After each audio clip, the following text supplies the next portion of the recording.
Research चल रही है उनके अकॉर्डिंग उनकी जानकारी हम सभी एक दूसरे के साथ मिलकर साझा करें। एक ऐसा मंच हम लोगों ने उपलब्ध करवाने का प्रयास किया और लगभग 900 से अधिक प्रतिभागियों ने इस सेमिनार में अपना रजिस्ट्रेशन करवाया है। नमस्कार, आप देख रहे हैं हिंदुस्तान डिजिटल न्यूज़। नीमका थाना के SNKP कॉलेज में 2 दिवसीय अंतर्राष्ट्रीय सेमिनार का शुभारंभ सैनिक कल्याण सलाहकार समिति के अध्यक्ष प्रेम सिंह बाजोर ने कहा। नीमका थाना है भाग्यशाली। बता दें कि नीमका थाना के SNKP कॉलेज में शुक्रवार को 2 दिवसीय अंतर्राष्ट्रीय सेमिनार का शुभारंभ सैनिक कल्याण सलाहकार समिति के अध्यक्ष प्रेम सिंह बाजोर ने किया। इस सेमिनार में देश विदेश की विभिन्न यूनिवर्सिटी से लोग पहुँच रहे हैं और 1000 से अधिक प्रतिभागी भाग लेंगे। SNKP कॉलेज में आयोजित ये सेमिनार अंतर्राष्ट्रीय स्तर का है, जिसमें देश विदेश के विद्वान और शोधकर्ता भाग ले रहे हैं। सैनिक कल्याण सलाहकार समिति के अध्यक्ष प्रेम सिंह बाजोर ने कहा, नीमका थाना के कॉलेज में इस तरह के कार्यक्रम होना बहुत ही गर्व और खुशी की बात है। उन्होंने कहा कि पहले भी इसी महाविद्यालय में अंतर्राष्ट्रीय स्तर के सेमिनार आयोजित हुए हैं, अब फिर से इसी महाविद्यालय में अंतर्राष्ट्रीय सेमिनार का आयोजित होना अपने आप में गर्व की बात है। महाविद्यालय के प्रोफेसर हेमेंद्र सिंह ने बताया कि 2 दिवसीय कार्यक्रम में कुल 23 टेक्निकल सेशन का आयोजन होगा। उन्होंने कहा कि सेमिनार में विभिन्न यूनिवर्सिटी और कॉलेज के शोध सारांश और पत्र वाचन होगा, जिसमें काफ़ी कुछ निकलकर सामने आएगा। उन्होंने बताया कि सेमिनार में अब तक 900 से अधिक रजिस्ट्रेशन हो चुके हैं और 1000 से अधिक प्रतिभागी भाग लेंगे।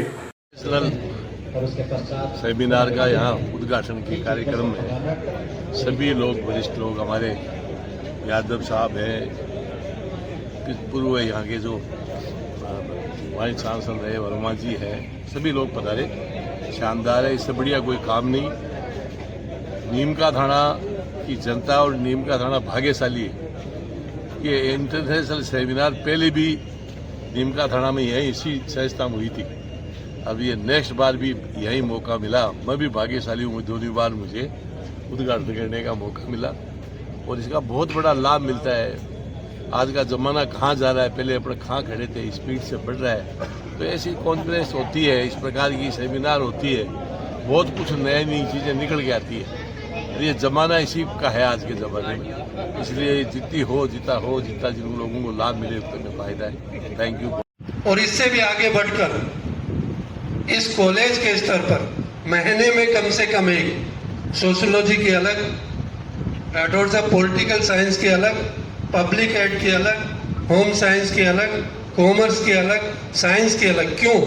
इसलिए पंचायती राज सिस्टम क्या हो रहा है, क्या प्रॉब्लम है, कैसे महिलाओं की भागीदारी के बाद आगे बढ़ सकते हैं। सोशियोलॉजी के बहुत सारे इश्यूज, समाज में कई सारे प्रॉब्लम्स हो रही, मन मोटाव और ये वो। आज से 50 साल पहले गांव में जो आपस में प्रेम भाईचारा था, अब मुझे नहीं दिखता है वैसा। खींचतान बिना बात ही, एक कोई आगे बढ़ गया तो दूसरे को इसी बात की तकलीफ और संतुष्टि नहीं है, दुखी है।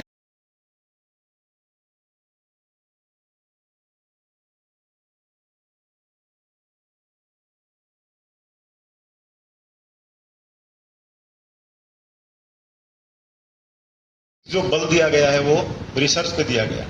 तो रिसर्च नए फील्ड में क्या क्या हो रहे हैं, इसको हम लोग जाने, इसी संदर्भ में इसका हमने आयोजन किया। और इस 2 दिवसीय सेमिनार में हमने ऑनलाइन, ऑफलाइन ओरल प्रेजेंटेशन रखा है, पोस्टर प्रेजेंटेशन रखा है। आज यानी दिनांक 3 अक्टूबर को 9 टेक्निकल सेशन हम लोग ऑर्गेनाइज करेंगे, जो यहाँ भी चलेंगे और अलग अलग रूम हमने तो सब विज्ञान की, ये कोई सोशल साइंस का विषय नहीं है। तो इस AI के इस ज़माने में ये जो आर्टिफिशियल इंटेलिजेंस है, ये एक सह वैज्ञानिक के रूप में अब हर व्यक्ति से जुड़ने का अवसर, मौका अब मिल रहा है। विशेष करके बायोमेडिकल और इंजीनियरिंग में जेनेटिक थेरेपी जैसी चीज़ें अब हमें देखने को मिल रही हैं। जेनेटिक तकनीक के उपयोग से सेल रोग और थैलीमीशिया जैसी बीमारियों का, और विशेष करके रोबोट। सम्मानीय बाजोर साहब, आप हमारे बीच में पधारे और अपने शब्दों से इस अंतर्राष्ट्रीय सेमिनार को इनरिच किया। मैं सर आपका बहुत बहुत आभार प्रकट करता हूं। इसी के साथ हमारे गेस्ट ऑफ ऑनर सम्मानीय जेपी यादव साहब, पूर्व वीसी साहब, आप पधारे।